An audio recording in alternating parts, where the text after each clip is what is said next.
Most people look at the Kawasaki Vulcan 900 and instantly label it as safe or even boring. And honestly, that's the most interesting mistake people make about this bike. When I spent time thinking about the 2026 Vulcan 900, what surprised me wasn't what changed, it was what didn't change, and why that actually matters more than people realize. I've ridden and compared a lot of midsize cruisers over the years, and the Vulcan 900 keeps sitting in this weird middle ground. Not flashy, not outdated, just stubbornly confident in what it is. And that's rare now. Most modern cruisers are trying too hard. More tech, more screens, more heritage-inspired marketing. The Vulcan 900 doesn't chase any of that. It just shows up and says, this is how a cruiser should feel. When I compared it mentally to bikes like the Honda Shadow or even Harley's smaller cruisers, I noticed something subtle. The Vulcan feels less like a beginner bike pretending to be big and more like a big bike that happens to be approachable. That distinction matters. A lot of people assume the 900cc engine is underpowered. On paper, yeah, it's not going to impress spec sheet warriors. But what surprised me was how usable that power actually is. The torque comes in early, smoothly, and without drama.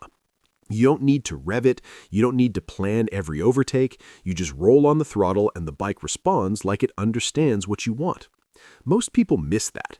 They focus on top speed or horsepower numbers and ignore how often you actually ride in the real world. Stoplights, back roads, long relaxed stretches of highway. That's where the Vulcan 900 quietly wins. One misconception I hear all the time is that the Vulcan 900 is too heavy or feels bulky. I used to think that too, until I actually paid attention to how the weight is carried. The low seat height changes everything. At a stop, the bike feels planted, not intimidating. In slow turns, it doesn't fight you. It leans with intention, not hesitation. Compared to taller cruisers, this one feels more cooperative, especially for riders who don't want to wrestle a motorcycle every time they ride. Here's a practical takeaway most buyers overlook. Comfort isn't just about seat padding. It's about how relaxed your body feels after an hour. The Vulcan's riding position is one of its strongest features. Neutral arms, feet not too far forward, your lower back doesn't feel like it's being folded in half. On longer rides, that matters way more than chrome or paint options. Speaking of design, the 2026 Vulcan 900 still leans heavily into classic cruiser aesthetics, and I actually respect that. While other bikes chase trends, this one stays visually honest. It looks like a cruiser should look. No awkward angles, no overstyled panels. Just clean lines, solid proportions, and a presence that feels confident without being loud. Park it next to newer, tech-heavy cruisers, and it almost feels refreshing. But here's where I had doubts. In 2026, should a bike like this still avoid modern tech? No ride modes, no massive display, no fancy electronics. At first, I thought that was a weakness. Then I realized something important.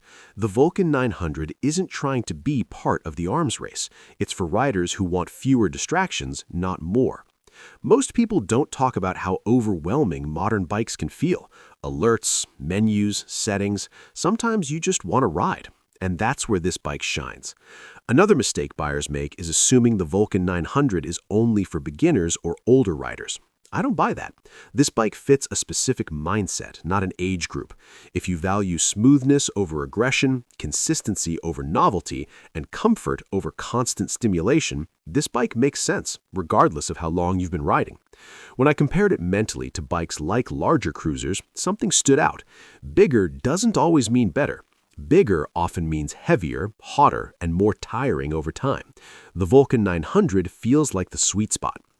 Enough engine to feel serious, enough comfort to ride all day, enough simplicity to stay reliable long term. That balance is hard to engineer, and Kawasaki deserves credit for not messing it up. Here's another practical insight most buyers overlook. Ownership costs matter more than people admit. Insurance, maintenance, and long-term reliability are where this bike quietly wins. It's not demanding. It doesn't punish you for skipping a weekend ride. It just works. And that's something I value more the longer I ride. One small detail I really appreciate is how predictable the bike feels. Nothing catches you off guard. Throttle response is clean, brakes are confident without being grabby, suspension is tuned for reality, not racetracks. You feel relaxed, not alert for problems. That's not exciting in a showroom, but on mile 200 of a ride, it's everything. If I had to point out a real drawback, it's this. The Vulcan 900 won't impress your friends who chase specs and trends. It's not a bragging bike. But maybe that's the point. It's a bike you choose for yourself, not for approval. So when I think about the 2026 Vulcan 900, I don't see an over-typed cruiser. I see a bike that understands its purpose and refuses to apologize for it. And honestly, in a market obsessed with change for the sake of change, that kind of confidence feels rare and worth respecting.